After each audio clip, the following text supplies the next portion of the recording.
Com o rigoroso inverno de 1944 nas Ardenas, iniciou-se um dos confrontos mais intensos da Segunda Guerra Mundial. Na Batalha das Ardenas, a Alemanha lançou uma ofensiva surpresa, sua última tentativa de deter o avanço dos aliados. Na linha de frente dessa ousada manobra estava a elite primeira SS Leibstandarte, a guarda pessoal de Adolf Hitler, experiente e implacável. Diante deles estava a poderosa Terceira Divisão Blindada dos Estados Unidos, liderada pelo general George S. Patton, famoso por sua determinação e táticas rápidas. Nas florestas congeladas e vilarejos devastados, essas forças se chocariam em um confronto brutal, levando homens e máquinas ao limite.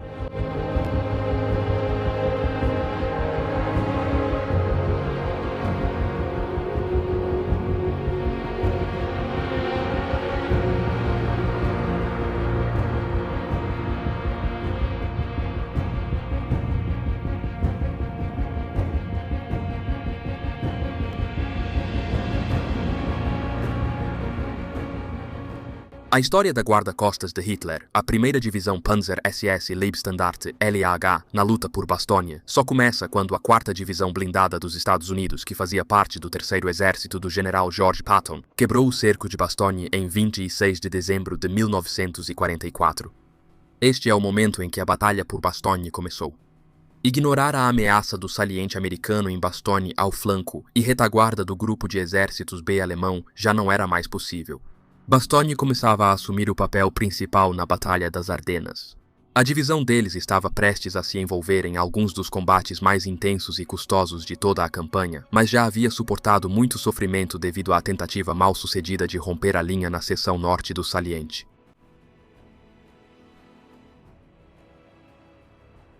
Pelo fato de que o número de baixas americanas durante a segunda metade da Batalha das Ardenas, que durou de 30 de dezembro de 1944 a 12 de janeiro de 1945, foi cerca de um terço maior do que durante a primeira metade do conflito. Enquanto o saliente de Bastogne era um problema para o grupo de exércitos B, os comandantes superiores dos Estados Unidos estavam cientes de que queriam estabelecer uma ligação entre sua 4ª Divisão Blindada e a 26ª Divisão de Infantaria, que estava localizada a sudeste dela. Era vital afastar os alemães da estrada Bastogne-Arlon, principal rota aberta para o Bolsão de Bastogne. A estrada ficava a leste do Bolsão de Bastogne. Foi decidido que a estrada Bastogne-Longwy seria o objetivo final e a 35ª Divisão de Infantaria recebeu a ordem de avançar pela abertura. Na noite do dia 29, ela estava no caminho do braço oriental do contra-ataque alemão, que incluiria os guarda-costas de Hitler e supostamente cortaria a entrada dos 3 corpos de Patton em Bastogne. Em 28 de dezembro de 1944, a LH foi transferida para o 39º Corpo Panzer, do 5º Exército Panzer, que era comandado pelo general Hasso von Manteuffel. Kampfgruppe, 1ª Divisão, Panzer SS, com seu regimento Panzer, Batalhão Panzerjäger, 1º Regimento Panzer Grenadier, Regimento de Artilharia, Companhia de Pioneiros e Pelotão de Reconhecimento Blindado.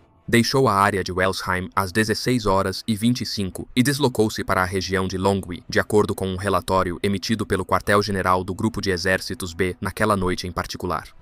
Ao meio-dia do dia 29, a divisão havia se juntado ao Grupo de Exércitos Luttwitz, que era um novo comando unificado que englobava tanto o 39º Corpo quanto o 47º Corpo. No entanto, devido à falta de combustível, algumas unidades da LH realmente não conseguiram iniciar sua marcha até aquele momento. Para cumprir a tarefa de destruir o saliente de Bastogne, a responsabilidade foi dada ao general Heinrich F. von Luttwitz. A LH avançou mais ao sul na noite do dia 29 para a região de Tarchans-Lutremange, a fim de iniciar seu ataque. Isso foi feito para proteger a área. Nesta região montanhosa e florestada do Ducado de Luxemburgo, a rede viária era limitada. Tudo estava coberto por um manto de neve, as estradas congeladas e fazia muito frio abaixo de zero. A 167ª, a divisão Volksgrenadier, VGD, e um Kampfgruppe, KG, do 901º Regimento Panzerlehr, que tinha alguns tanques Mark IV, deveriam fornecer assistência à LH em seu ataque pelo flanco norte. Além disso, este último já estava presente no setor, apesar de estar fraco e desgastado. A 167ª, a VGD, teve grandes dificuldades para acessar o setor de Bastogne após desembarcar do trem na margem leste do Reno. Isso ocorreu depois que a VGD chegou da Hungria em 24 de dezembro. Apesar de um terço do pessoal já ter servido na frente russa, muitos haviam ingressado recentemente na Luftwaffe, agravando ainda mais os problemas da divisão. Não havia armamento mais pesado presente. Um regimento da 5ª Divisão Paraquedista FSD, que já estava na linha e atrasando o avanço da 35ª Divisão dos Estados Unidos, também havia recebido instruções para apoiar o ataque no flanco sul da LAH. Apesar de também estar exausto e bastante desfalcado, o regimento FSD ainda assim era responsável pelo reforço da ofensiva. Em preparação para a nova missão, a exausta divisão da LAH, que era comandada pelo Major-General Wilhelm Moltke, foi dividida em 2 grupos principais de tropas. No KG do Norte, liderado pelo capitão da SS Werner Poetschke, havia uma companhia de pioneiros, 2 batalhões enfraquecidos de Panzergrenadiers blindados e todos os tanques disponíveis. Tomar Le Trebois era o objetivo desta expedição, após o qual deveria seguir para a estrada Bastogne-Arlon em Raimond-Fosse. Estava planejado que o KG do Sul, comandado pelo tenente da SS Max Hansen, passaria por Villers-Villers-le-Bonneau e depois utilizaria Los Losanges para alcançar a rodovia Bastogne-Arlon. Uma companhia de pioneiros, um pelotão de reconhecimento da SS e o 1º Batalhão Panzerjäger da SS integravam essa unidade. Além disso, todos os Panzergrenadiers sobreviventes foram incluídos.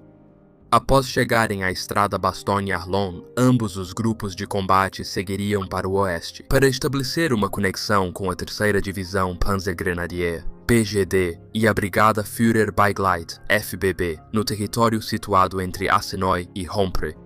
Estava planejado que a hora H começaria às 06h00 do dia 30. Existe a possibilidade de que o infame tenente da SS, que foi encarregado de liderar o 1º Regimento Panzer SS da LAH, tenha acompanhado o KG Poetschke como passageiro durante esta operação. Isso é algo que pode ser desconsiderado. Após seu KG ser derrotado no setor norte da saliência entre 17 e 25 de dezembro, ele foi evacuado devido ao esgotamento mental e físico que havia experimentado. Qual era o efetivo da LAH nesse momento? Apesar do fato de haver uma escassez de informações concretas vindas de fontes alemãs, ainda é possível chegar a uma estimativa bastante precisa da força da divisão. O 1º Batalhão Panzer SS ainda podia mobilizar 16 tanques Panther e 26 tanques médios Mach-4, conforme sua capacidade teórica. Apesar de ser altamente improvável que mais de 15 tanques Tiger II permanecessem operacionais, o 51º Batalhão Pesado da SS do Corpo ainda estava em posse de 33 tanques Tiger II. O 1º Batalhão Panzerjäger SS, sob o comando de Karl Hettlinger, sofreu pouquíssimas baixas e deveria ter aproximadamente 18 caça-tanques Jagdpanzer. Há uma falta de clareza em relação ao número de tanques e Jagdpanzers que foram realmente transportados para a região de Bastogne. Parece altamente improvável que mais de 50 dos 93 tenham sido utilizados em combate nesse setor. Hansen permaneceu com os remanescentes de seu 1º e 3º batalhões, enquanto os primeiros batalhões SS Panzergrenadier de Rudolf Sandig e os segundos de Hansen foram transferidos ao KG Poetschke. Em termos de infantaria, Hansen ficou com o pessoal restante. Levando tudo em consideração, é bastante provável que cada KG da Leibstandarte tivesse à sua disposição cerca de um batalhão de Panzergrenadiers. Em 30 de dezembro, a linha de frente relevante avançou ao sul de Neffe, pelas florestas a leste de Marvy, descendo pela estrada Lutrebois-Loutremanche, entrando nas florestas até Villers-Villers-la-Bonneau e Livarochon, e finalmente indo a leste abaixo de Harlange. De acordo com o que foi dito anteriormente, a 35ª Divisão de Infantaria Americana estava bem no centro da ofensiva alemã. No início da noite de 29 de dezembro, o 134º Regimento havia tomado a maior parte de Lutrebois. Enquanto isso, o 137º Regimento havia capturado Saint-Léger e Livarochon da 5ª FSD e havia penetrado em Villers-la-Bonneau com 2 companhias na mesma noite. Ambos os regimentos controlavam Lutrebois. Segundo a história da divisão, eles não conseguiram expulsar totalmente uma companhia de pioneiros alemães e tiveram que dividir a vila com eles pelo resto da noite. O 320º, que era o 3º regimento da 35ª Divisão, estava envolvido em uma batalha feroz com tropas da 5ª FSD.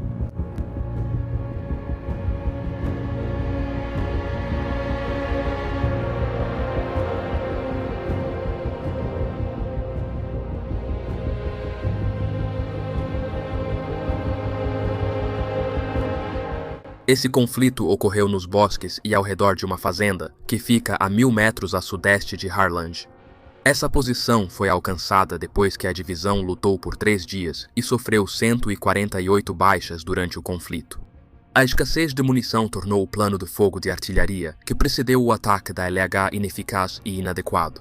Isso aconteceu devido à falta de munição. Por outro lado, os tanques da linha de frente do KG Poetica avançaram em linhas paralelas a partir de L'Outremange às 6h25. O vídeo de hoje é patrocinado por World of Warships Legends. Se você gosta de batalhas navais intensas e história autêntica, World of Warships é um jogo multiplayer para consoles que te coloca no centro da guerra naval. Seja comandando destroyers, couraçados, cruzadores ou até mesmo porta-aviões, cada navio oferece uma experiência única. Em homenagem ao fim da Primeira Guerra Mundial, World of Warships Legends está trazendo uma seleção de navios de guerra icônicos da Primeira Guerra Mundial, disponíveis por preços especiais. Essas embarcações foram projetadas com detalhes meticulosos em homenagem ao legado que deixaram. Alguns navios de destaque incluem o Oklahoma, o Texas, de 1944, e o britânico Warspite, de 1941. Além disso, quem cumprir a missão especial com navios alemães ou britânicos tem chance exclusiva de obter o Von der Tann, orgulho da Alemanha na Batalha da Jutlândia.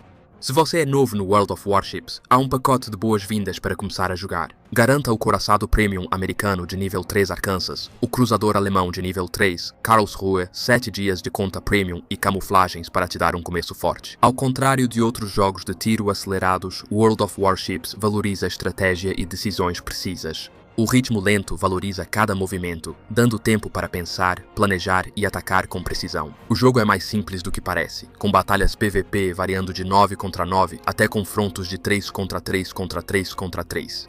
Cada partida é dinâmica e traz novos desafios. Com mais de 400 navios de 11 nações, sempre há uma embarcação para dominar. Novas missões e navios são adicionados ao jogo a cada 5 semanas, mantendo a experiência renovada e empolgante. Pronto para comandar navios de guerra lendários e viver batalhas navais inéditas? Confira o link abaixo para baixar World of Warships Legends no PS e Xbox e comece a construir sua frota. Os homens de Monker tiveram sorte, pois a manhã do dia 30 estava nublada e com baixa visibilidade. Por outro lado, isso impediu o apoio prometido da Luftwaffe e também bloqueou a aproximação dos caças-bombardeiros aliados nas primeiras horas do ataque. Quando os tanques de Poetica chegaram a Lutrebois, só encontraram resistência da artilharia.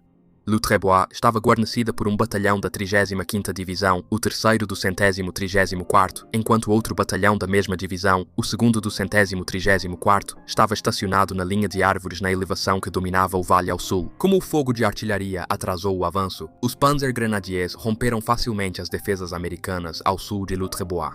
A vila estava cercada por vários tanques, 7 deles virando para o norte. Relatos indicam que 2 foram destruídos por artilharia, 4 pelos caça-tanques americanos e 1 ficou parado sobre uma mina. Às 06h35, o quartel-general da 4ª Divisão Blindada, conhecida como Comando de Combate ACCA, recebeu informações sobre o ataque alemão. Este comando de batalha estava a leste da estrada Bastogne-Arlon, atrás da unidade do norte da 35ª Divisão.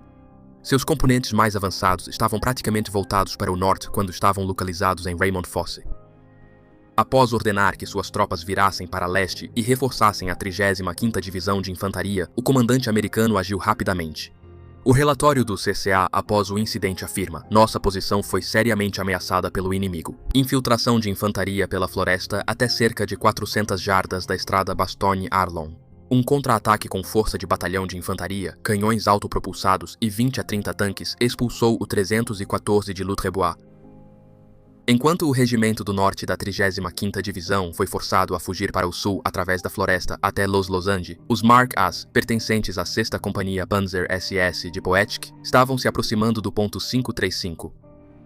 Deste ponto de observação, eles tinham uma visão de Raymond Fosse e de cerca de 3 a 4 quilômetros da estrada Bastogne-Arlon, ao mesmo tempo em que a 7ª Companhia Panzer avançava em direção a Silhouette. A situação em que a CCA se encontrava estava, na verdade, piorando. Assim que possível, é preciso agir. Além disso, um batalhão de infantaria blindada e 2 companhias de tanques, o 51º Batalhão de Infantaria Blindada e as companhias B e D do 35º Batalhão de Tanques foram enviados pelos Estados Unidos da América para as florestas localizadas a oeste de Lutrebois, a fim de fornecer apoio. Além disso, eles utilizaram cada peça de artilharia e avião de ataque ao solo que tinham à disposição. Com o passar do dia, o tempo melhorava e as companhias de tanques da LH estavam em campo aberto, em posição precária. De acordo com as informações fornecidas pela CCA, a Companhia B, com força de 6 tanques, enfrentou 13 tanques inimigos que se deslocavam para noroeste saindo de Lutrebois por volta das 11 horas, destruindo 11 deles sem sofrer baixas.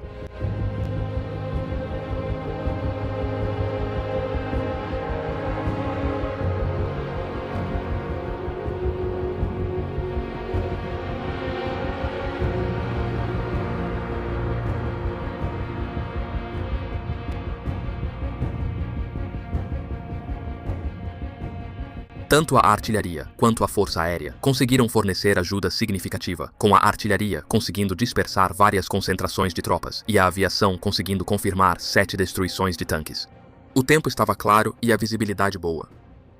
A história oficial do Exército dos Estados Unidos, escrita por Hugh M. Cole, contém informações adicionais sobre o apoio aéreo à operação. O corpo principal do 1º KG Panzer da SS veio pela rota Lutremanche-Lutrebois, aproximadamente 1 hora antes do meio-dia. Um total de aproximadamente 25 tanques foi observado durante esse movimento. 7 tanques foram destruídos ou gravemente danificados, e a maioria dos Panzers foi repelida, mesmo levando 2 horas para acionar os caças-bombardeiros. Mais informações sobre essa ação estão no relatório de ações após o combate do Batalhão de Tanques da CCA. Voando em um Cub, um observador de artilharia da 4ª Divisão do Exército avistou 13 tanques alemães quando se aproximavam da Florest a sudeste de Lutrebois. Ele enviou a informação à Companhia B do 35º Batalhão de Tanques. Um pelotão da 71ª Divisão de Tanques e 6 tanques Sherman aguardavam em emboscada perto de uma elevação que cobria Hull. Durante o breve período em que a neblina se dissipou, a companhia ou pelotão alemão da linha de frente, que era composto por 6 Panzers, acabou avistando a Companhia A do 35º e se virou em direção a eles, expondo assim seus flancos. Quando o primeiro tiro foi disparado, o tanque do comandante alemão já estava destruído, e os demais seguiram até serem destruídos. Cada um dos outros 6 tanques alemães que apareceram foi destruído ou ficou inutilizado. Nenhum deles sobreviveu. Enquanto isso, caça-tanques americanos dispersaram os granadeiros próximos e tomaram 3 fuzis de assalto deles.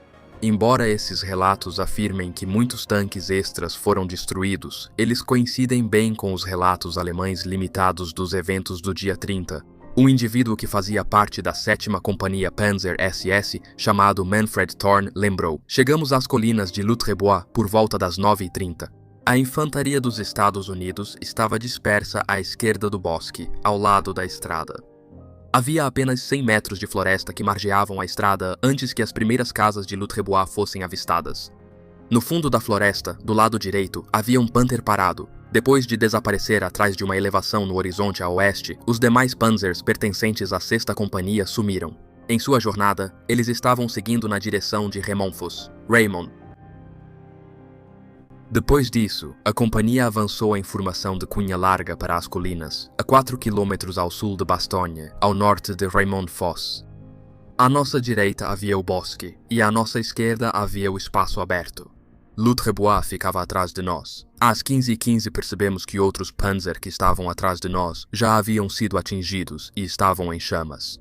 Em um intervalo de 10 minutos, 6 tanques da nossa companhia foram destruídos. Nunca saberemos ao certo se o Panther em questão pertencia a Werner Poetschke. No entanto, é certo que seu Panther de comando ficou inoperante. Mais tarde, ele e seu ajudante, Rolf Heiser, retornaram ao posto de comando em um Mark IV da 7ª Companhia. O Mark IV de Thorn voltou para a floresta depois que anoiteceu e acabou chegando a Brass. Outro membro da 7ª Companhia, Rolf Erhardt, forneceu uma explicação sobre seu papel. Depois de sair do centro da cidade, com Lutrebois à nossa esquerda, continuamos seguindo em direção noroeste, evitando completamente o local. De forma imprevisível, estávamos cientes de atividades nas proximidades da 6ª Companhia. Quando os Panzers viraram para a esquerda, um deles disparou seu armamento principal em direção ao inimigo. O bombardeio de artilharia ficou mais intenso. Depois disso, as explosões assumiram um novo tom, um estalo de chicote mais seco e intenso. A proeminente crista arborizada, com quase 3 quilômetros ao longo do lado oeste da estrada Bastogne-Arlon, era a origem do fogo vindo do oeste. É provável que os americanos tenham posicionado canhões antitanque mais à esquerda da 6ª Companhia. 2 granadas explodiram diante do nosso tanque. Logo à frente, um tanque foi destruído. Sentimos quase alívio ao sermos atingidos também. Quando finalmente consegui atravessar a neblina, vi que minha escotilha havia desaparecido. Eu estava tão focado nos meus próprios pensamentos que não percebi que o impacto havia arrancado rapidamente nosso canhão da torre. Algum tempo depois, outro membro da unidade contou como ele e seu comandante saíram naquela noite para buscar tanques danificados. Encontraram 6 da própria companhia enfileirados e ainda em chamas em um campo aberto. Mesmo que o capitão da SS Oskar Klingelhofer tivesse se queimado, ele logo retornaria para comandar o que restava da companhia. Era notável que apenas 2 tripulantes haviam sido mortos durante o dia até aquele momento. Apesar do fato de que a rota era horrível e serpenteava por florestas, subindo e descendo vales íngremes, a ofensiva do KG Hansen conseguiu avançar significativamente na parte sul da frente da LH.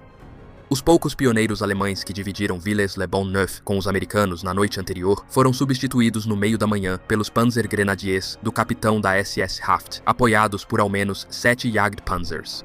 As companhias K e L do 3º Batalhão do 137º ou Regimento de Infantaria foram atacadas por 7 tanques. Jagdpanzers fortemente apoiados por infantaria foi a explicação fornecida pelo relatório AAR da 35ª Divisão. Com a aproximação dos Panzers, o povoado foi incendiado e as casas de pedra destruídas. Às 8h45, o posto de comando do 137º Regimento de Infantaria recebeu uma mensagem de rádio solicitando que a artilharia fizesse uma barragem de fumaça e explosivos pesados. Infelizmente, o rádio foi destruído antes que os artilheiros pudessem identificá-lo. Apenas um homem da comunidade conseguiu escapar, de um total de 169 homens. A seguir, um trecho do relatório da Infantaria dos Estados Unidos que participou do conflito. O 3º Batalhão ocupou 4 prédios em Villers-le-Bon-Neuf às 06h45 e às 9h a resistência da cidade e a atividade inimiga haviam aumentado significativamente. Forças da SS e canhões de assalto inimigos, Jagdpanzers, entraram na cidade pela manhã para apoiar a guarnição inimiga formada por pioneiros. Canhões de assalto cruzaram a cidade e atiraram nas casas dos membros do 3º Batalhão. 2 canhões foram destruídos por bazucas, então os demais recuaram para fora do alcance e passaram a disparar diretamente nas casas. O restante do batalhão foi separado das companhias K e L para formar uma unidade independente. O avanço alemão continuou até às 14h45 e às 16h eles haviam capturado com sucesso a posição do Castelo Losange. No entanto, as principais seções do KG Hansen ficaram sob intenso fogo de artilharia e fogo direto de tanques e antitanques, do 137º Regimento de Infantaria e partes do CCA, quando chegaram à estrada principal Bastogne-Arlon, que ficava imediatamente a oeste do castelo. Esse seria o momento mais significativo no avanço de Hansen. Quando os ataques cessaram, Hansen deu a ordem para que seus soldados mantivessem sua posição. A 35ª Divisão havia sido empurrada de volta para uma linha que ia de Raimond-Fosse a Saint-Léger, até Livre-Champ, quando o dia 30 de dezembro chegou ao fim. Enquanto isso, a Leibstandarte controlava 535 Lutrebois a região do Château-Losange e Villers-la-Bonne-Bonneau. O ataque alemão fracassou ao tentar alcançar a Senoy e não cruzou a rodovia Bastogne-Arlon. Além disso, o custo do ataque foi enorme. Pelo menos 20 tanques e Jagdpanzers foram destruídos e um grande número de Panzer Grenadiers foi morto ou ferido. Por outro lado, de acordo com a história oficial, o ataque alcançou um importante efeito secundário, tornando-se de fato um verdadeiro ataque de desarticulação que tirou a 35ª Divisão de combate a partir de 31 de dezembro. Uma cunha de 3 km de largura e profundidade foi cravada no flanco do corredor de Bastogne pela ofensiva. No início, o ataque simultâneo realizado pela 167ª, a divisão Volksgrenadier, ao longo do eixo rodoviário que ligava Brasse a Bastogne, foi bem sucedido e conseguiu alcançar as primeiras casas em Bastogne. O dia, no entanto, terminou para a divisão por volta da fronteira oeste de Marvy, como resultado de intenso bombardeio de artilharia, ataques de caças-bombardeiros e um contra-ataque das forças blindadas do CCA. Embora não tenha conseguido participar do grande ataque alemão ao corredor de Bastogne devido à sua falta de força, a 5ª Divisão Paraquedista conseguiu se manter firme contra os ataques limitados realizados pela 35ª Divisão no dia 30. Quando se trata da batalha que ocorreu no lado leste do corredor de Bastogne em 31 de dezembro, nem as versões alemãs nem as americanas são relatos particularmente detalhados. Apesar do tempo estar limpo, houve uma quantidade significativa de atividade aérea. Os alemães relataram que 3.550 aeronaves aliadas estavam em operação, enquanto apenas 550 de suas próprias aeronaves estavam em serviço. De acordo com a história da LH escrita por Ralph T. Mann, o combate continuou com ferocidade inalterada no dia 31. Por volta do meio-dia, ambos os KGS da LH retornaram para a estrada Bastogne-Arlon. Porém, foram obrigados a recuar às posições iniciais pelo forte fogo de artilharia e pelos contra-ataques da 4ª Divisão Blindada e da 35ª Divisão de Infantaria à tarde. Nenhum relatório pós-ação das divisões dos Estados Unidos menciona isso. O CCA da 4ª Divisão Blindada apenas afirma que as posições ocupadas no final do dia 30 de dezembro foram fortificadas e melhoradas. O tanque inimigo que estava escondido na beira da floresta foi colocado fora de combate.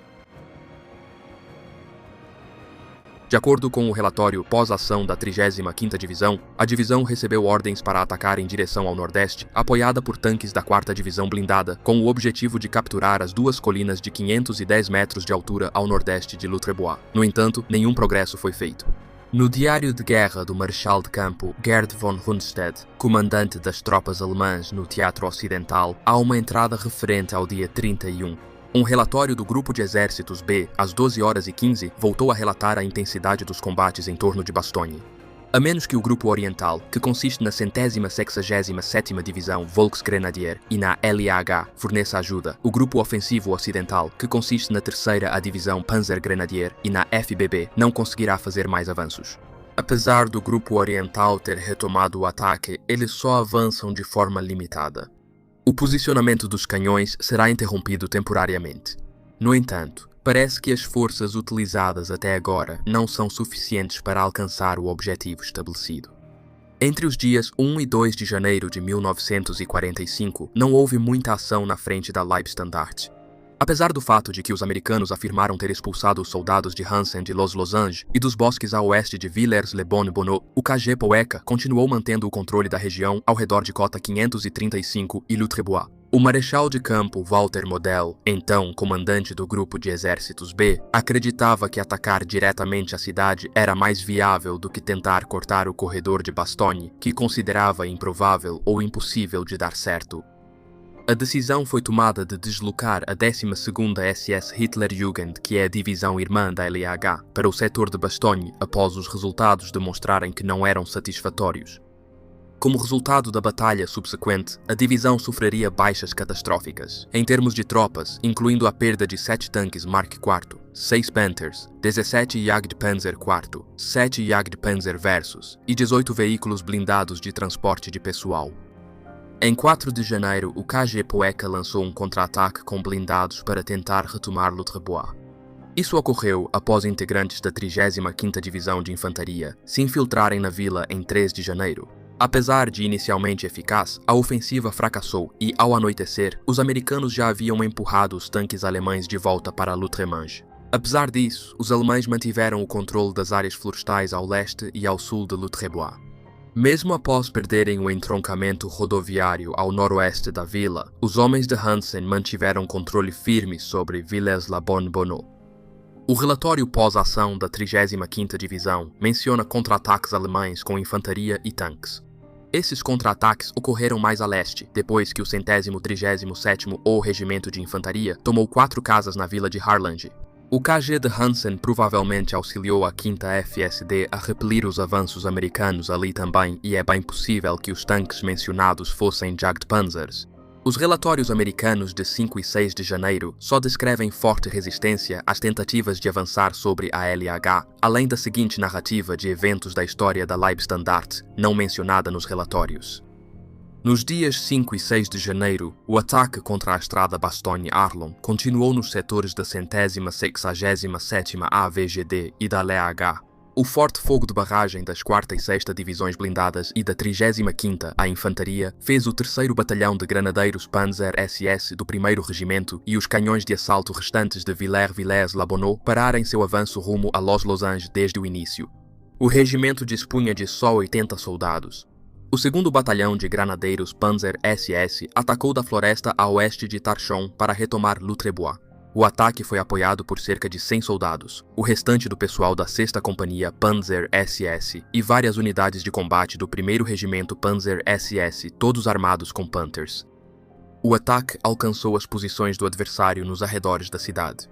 Ele foi repelido pelo forte poder de fogo anti-tanque e pelo uso coordenado das armas de infantaria.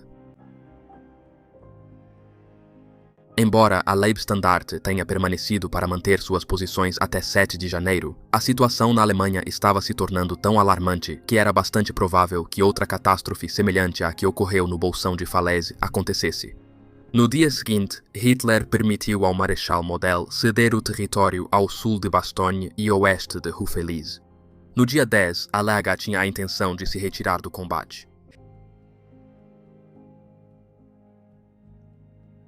Em 9 de janeiro, o 3º Corpo de Patton lançou uma ofensiva coordenada que destruiu o pequeno saliente a sudeste de Bastogne. Após a ação, a 35ª Divisão forneceu um relatório conciso.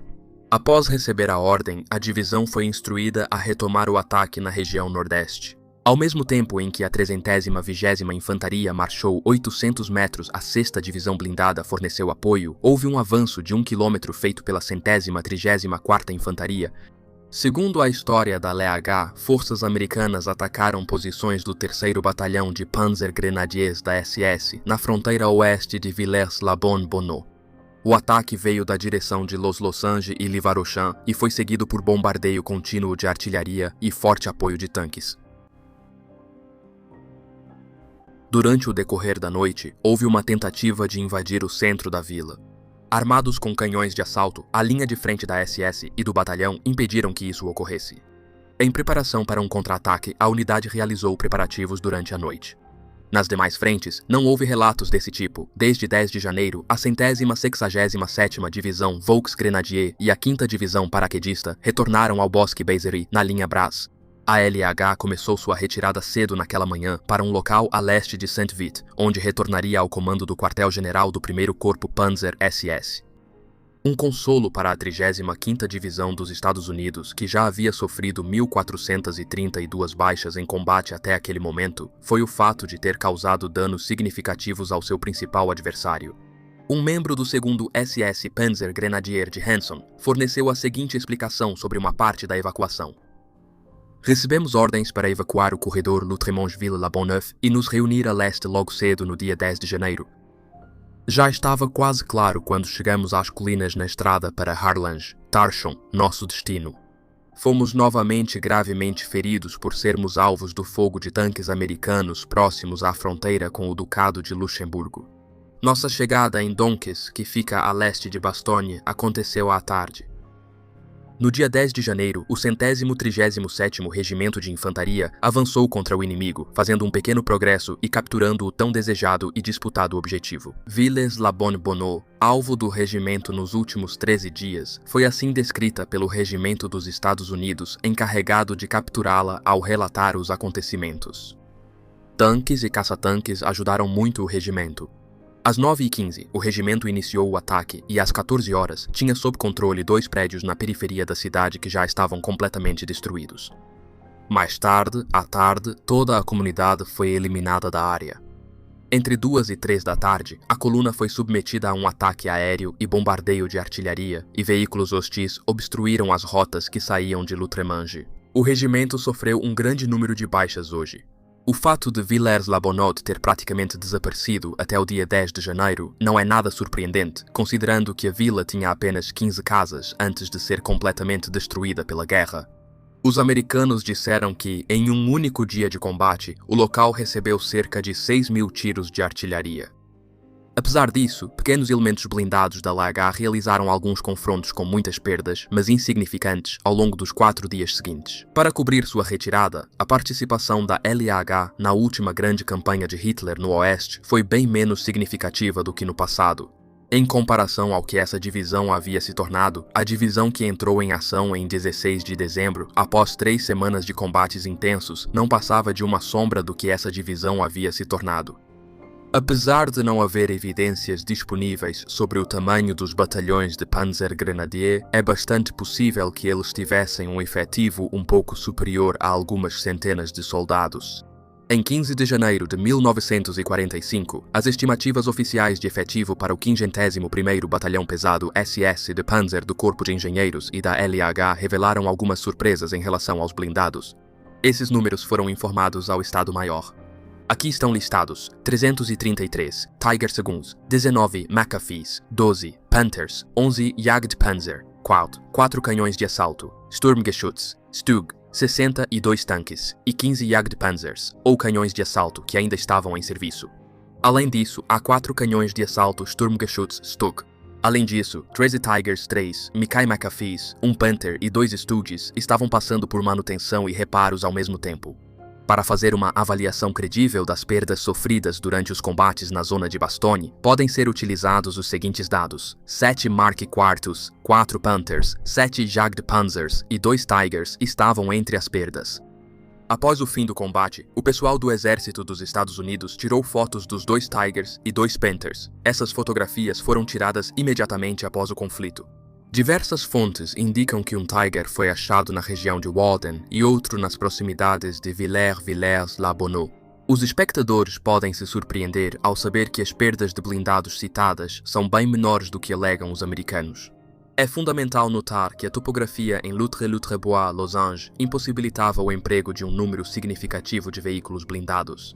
Isso é algo que deve ser levado em consideração.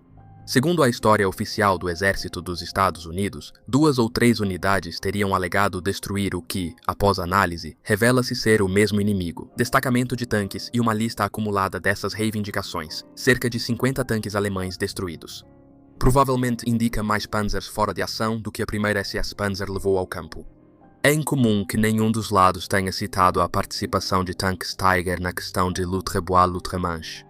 Isso deveria ter sido mencionado. Parece que o fato de uma fotografia ter sido tirada de uma pessoa que supostamente foi nocauteada em 8 de janeiro no setor do 1º Exército dos Estados Unidos é uma evidência de que um número relativamente pequeno de pessoas conseguiu chegar até aquela zona. Por outro lado, uma companhia de tanques dos Estados Unidos relatou que, em 4 de janeiro no final da tarde, 2 Tigres foram responsáveis pela destruição de 4 de seus tanques na região de Maghiare. Essa informação foi fornecida pela companhia. O seguinte item pode ser encontrado no resumo das atividades que o batalhão, do qual a companhia fazia parte, teve no mês de janeiro de 1945. 2 tanques Tigre foram destruídos. Este item descreve os eventos de 5 de janeiro.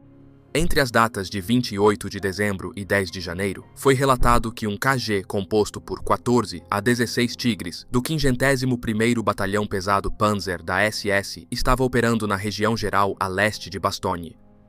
Em geral, essas fontes dão credibilidade às afirmações de que esse KG foi o responsável pelas atividades. Não é possível obter qualquer informação que possa ser considerada confiável sobre as ações desse KG. Por isso, a guarda pessoal de Hitler não pôde mais lutar na guerra nas Ardenas, Bélgica, que a divisão foi privada do apoio aéreo necessário para esse tipo de operação, que foi forçada a lutar em um terreno inadequado e que foi privada de suprimentos cruciais, é a conclusão que se pode tirar disso. No entanto, também é essencial considerar que os soldados da LH foram repetidamente surpreendidos pelas circunstâncias em que se encontravam e pela rapidez com que os americanos respondiam aos seus ataques. Isso é algo que deve ser levado em consideração. Isso foi uma consequência direta das deficiências presentes nos serviços de inteligência do governo alemão.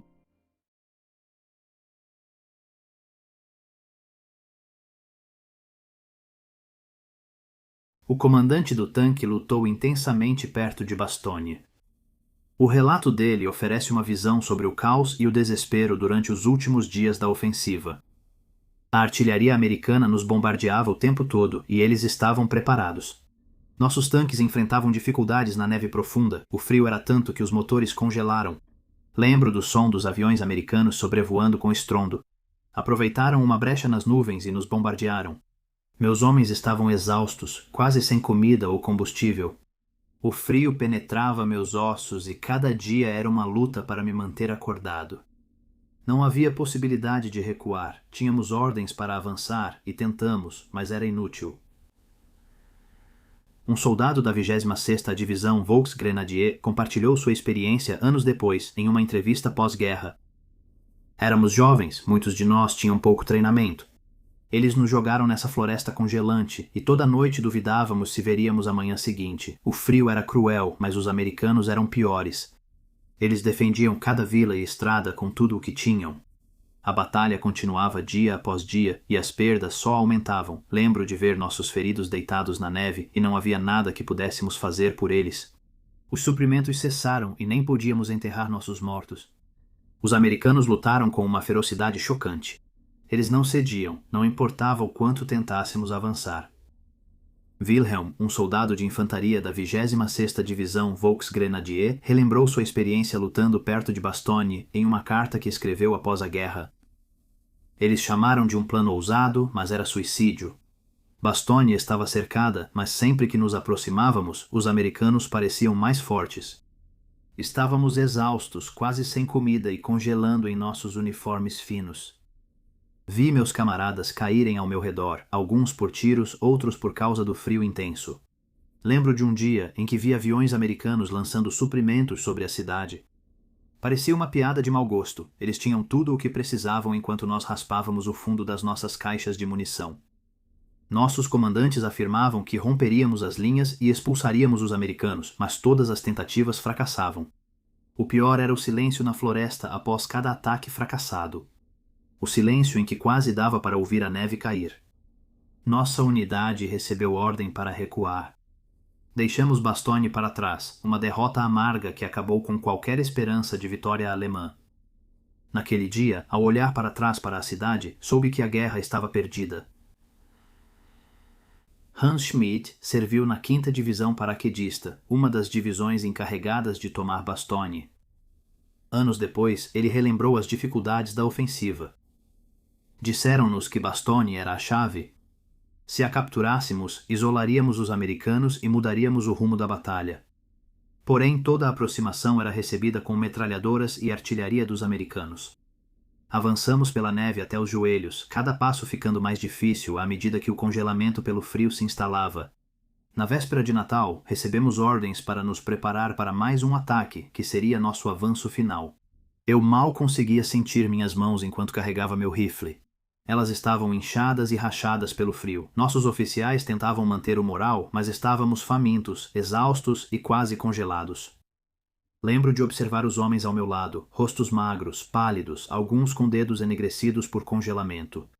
Avançamos em direção às posições americanas, mas fomos recebidos por uma chuva de tiros. As árvores próximas se despedaçaram com o impacto da artilharia, lançando fragmentos de madeira sobre nós. Perdi a conta de quantas vezes nos jogamos no chão apenas para levantar e avançar mais alguns metros. Muitos caíram naquele dia e os sobreviventes tiveram que rastejar na neve de volta às linhas, deixando feridos para trás. O cabo Walter Ernst era membro de uma unidade de Panzergrenadier que tentou romper as defesas americanas ao redor de Bastogne. Em uma carta que escreveu após a guerra, ele relatou o impacto da batalha sobre si e seus companheiros. Enfrentávamos a 101ª aerotransportada, que defendeu Bastogne como se suas vidas dependessem disso. Cada ataque que fazíamos era repelido com força brutal. A artilharia deles era implacável, mostrando que estavam bem preparados e abastecidos. Lembro de um ataque em que avançamos com nossos tanques, mas ao nos aproximarmos das linhas inimigas, um canhão antitanque americano atirou em nós. Nossos tanques foram atingidos um a um. Nós, a infantaria, fomos forçados a avançar sob fogo. A neve estava coberta de sangue e não podíamos resgatar os feridos. Nunca esquecerei os gritos de quem ficou na floresta congelada, implorando por uma ajuda que nunca veio. Alguns de nós estavam entorpecidos demais para sentir algo. Estávamos famintos, quase sem forças, e todo dia chegavam notícias de mais baixas. Otto Kretschmer serviu como socorrista no exército alemão durante a ofensiva das Ardenas. Seu relato oferece uma visão sobre o horror da medicina de campo durante o cerco de Bastogne. Nossos feridos ocupavam todos os abrigos e bunkers disponíveis. O frio era implacável e houve momentos em que pensei que ele mataria mais de nós do que as balas inimigas. Trabalhei dia e noite tentando tratar congelamento, ferimentos de estilhaços e infecções com quase nenhum suprimento. A artilharia americana não parava e cada explosão trazia mais feridos e rostos desesperados esperando que eu ajudasse. Ficamos sem analgésicos logo no começo e tive que recorrer a tiras de pano como bandagens improvisadas. Jamais esquecerei o olhar deles. Jovens recém-saídos da infância, tremendo de frio e agonia, agarrando-se a qualquer esperança. Muitos apenas desistiram, deitando-se em silêncio na neve e esperando a morte ao serem dominados pelo frio. Sabíamos que os americanos estavam bem abastecidos e parecia que nós é que tínhamos sido esquecidos. Diariamente, mais homens nossos sumiam, congelados na neve ou mortos por ferimentos que não podíamos mais tratar. Era um pesadelo. Bastogne foi mais que uma batalha. Foi um cemitério onde fomos enterrados lenta e metodicamente por uma força a qual não podíamos mais resistir. Hans Huber era artilheiro na Wehrmacht e viu de perto os desafios de fornecer apoio de fogo para a infantaria alemã ao redor de Bastogne. Nossos canhões ficavam na floresta e disparavam quase sempre contra as linhas americanas. O som da artilharia ecoava pelas árvores, mas o frio tornava tudo mais difícil. O equipamento congelava, projéteis ficavam frágeis e muitos canhões foram abandonados por não conseguirmos mantê-los operacionais. Parecia que lutávamos contra dois inimigos, os americanos e o inverno. Lembro de ouvir sobre uma tentativa de romper as linhas. Recebemos ordens para bombardear fortemente as posições americanas, mas era quase impossível manter o fornecimento de munição. As linhas de suprimento estavam tão esticadas que muitos ficavam dias sem ração. Não havia calor, nem alívio. Apenas neve, gelo e o som distante dos canhões. Os americanos revidaram com precisão. Eles pareciam saber exatamente onde estávamos e responderam de forma brutal. Quando atirávamos, eles nos localizavam e muitos camaradas morreram pelo fogo de contrabateria. Wilhelm Engel serviu na 12ª Divisão Panzer da SS e lembrou da enorme determinação dos defensores americanos. Bastogne era uma fortaleza. Achávamos que eles iriam ceder sob pressão, mas eles resistiram. Os americanos lutaram com uma teimosia surpreendente. Tentamos de tudo: investidas, flanqueamentos, barragens de artilharia. Sempre que avançávamos, eles nos repeliam. A determinação deles era diferente de tudo que eu já tinha visto antes.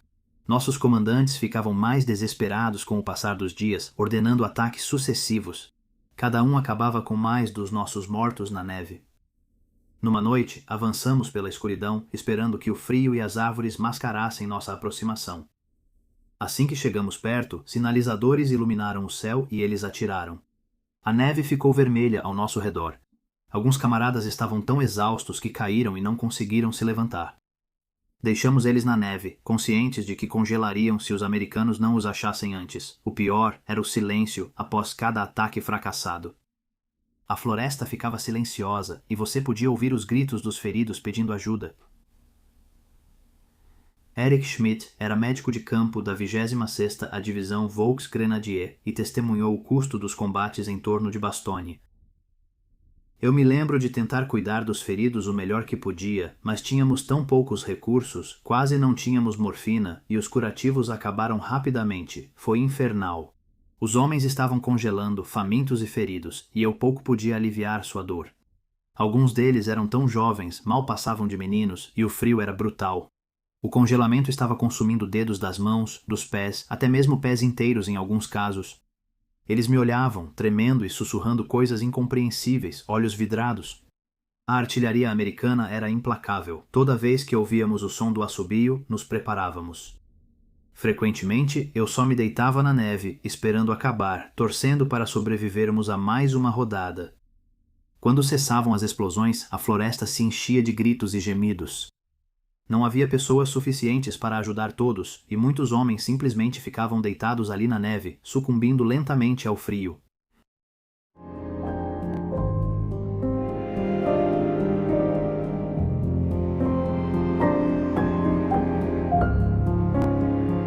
Encerramos o vídeo de hoje. Sou muito grato por você ter ficado até o fim. Seu apoio é fundamental para mim. Muito obrigado aos meus apoiadores. Se quiser apoiar o canal ou acessar conteúdo exclusivo, os links do meu Patreon e Instagram estão abaixo. Espero que você tenha aprendido algo novo. Até a próxima aventura. Se cuida.